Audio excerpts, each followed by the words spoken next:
सुप्रभात बच्चों, आज मैं आप लोग को प्रत्यय पढ़ाने जा रही हूँ। प्रत्यय किसे कहते हैं? प्रत्यय धातुओं के पीछे में लगाकर उन्हें उनके अर्थ को परिवर्तन कर दिया जाता है, उसे हम प्रत्यय कहते हैं। और उपसर्ग होता है धातु के आगे लगाया जाता है, और धातु के पीछे लगाने वाले अर्थ को लगाने वाले को हम प्रत्यय कहते हैं। ठीक है, तो प्रत्यय का कितना भेद है? 6 यहाँ पर है।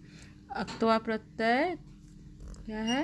अक्त्वा प्रत्यय, तुमुन प्रत्यय, लप्य प्रत्यय, अक्तावतु प्रत्यय, सत्री प्रत्यय, सानच प्रत्यय, ये 6 भेद है, जिसमें से आप लोग को कत्वा प्रत्यय पढ़ना है सिलेबस में, तुमुन पढ़ना है, लप्य पढ़ना है और अक्तावतु पढ़ना है, और सत्री और सानच ये 2 प्रत्यय नहीं पढ़ना है। ठीक है, तो सबसे पहला पॉइंट है, भेद क्या है? कत्वा। तो कत्वा का बारे में हम पढ़ेंगे। ये प्रत्यय कैसे लगाया जाता है, इसका मीनिंग क्या होता है, और इसको लगाने के बाद कैसे धातु में परिवर्तन हो जाता है। ये तो कत्वा प्रत्यय का अर्थ होता है करके या कर कर। जब हमको यूज़ करना होगा करके, कोई काम करके, जैसे पर करके या पर के, इस तरह से जब रहेगा तब हम कत्वा प्रत्यय वहाँ लगा सकते हैं।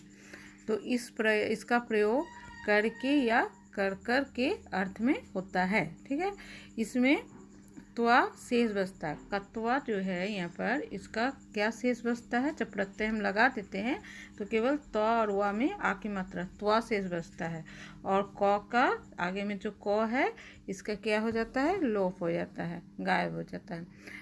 तो इसका मतलब यही हुआ कि इसका प्रयोग हम करके या कर करके के अर्थ में लगाते हैं।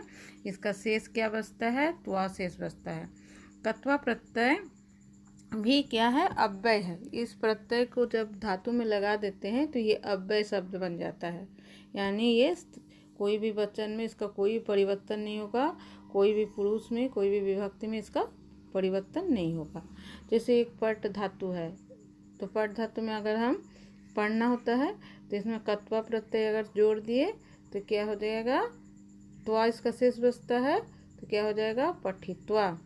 ठीक है, तो पठित्वा है, तो इसमें जो भी धातु होगा उसके पहले वाला, जैसे पट धातु के बाद में छोटी की मात्रा सब में लगाया जाता है, इसलिए पठित्वा हुआ। पर के, पर कर के, इसका मतलब क्या हुआ? पर कर या पर कर के।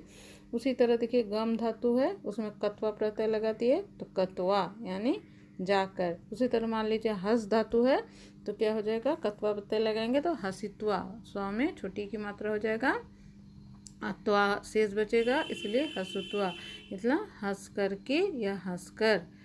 इसी तरह कोई भी धातु ले, भ्रम धातु है, भ्रमत्वा, इस तरह हो जाएगा, या चल घूम करके या घूम कर। तो ये होगा कत्वा प्रत्यय। अब है तुमुन प्रत्यय। तुमुन प्रत्यय का अर्थ होता है के लिए, पढ़ने के लिए, सोने के लिए, खाने के लिए, दौड़ने के लिए, इस अर्थ में हम तुमुन प्रत्यय का उपयोग करते हैं। के लिए इसका अर्थ में प्रयोग करता है। तुमुन का प्रयोग जब हम प्रत्यय करते हैं तो इसका शेष क्या बचता है? तुम शेष बचता है। क्या शेष बचता है? तुम। जैसे इसमें त्वा शेष बचा, इसमें तुम, तो तुम शेष बचेगा, तो यहाँ पर क्या होगा? ऊ की मात्रा न, ये लोप हो जाएगा। जैसे पट में तुमुन प्रत्यय लगा दिए तो क्या हो जाएगा? पठी तुम शेष बेटा।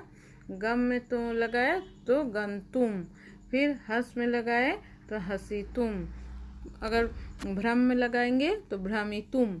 इस तरह इसका तुम शेष बचता है। इसका मीनिंग हो जाएगा के लिए, यानी पढ़ने के लिए। पठी तुम मतलब पढ़ने के लिए, हंसी तुम हंसने के लिए, गंतुम जाने के लिए, इसका के लिए अर्थ में प्रयोग होता है।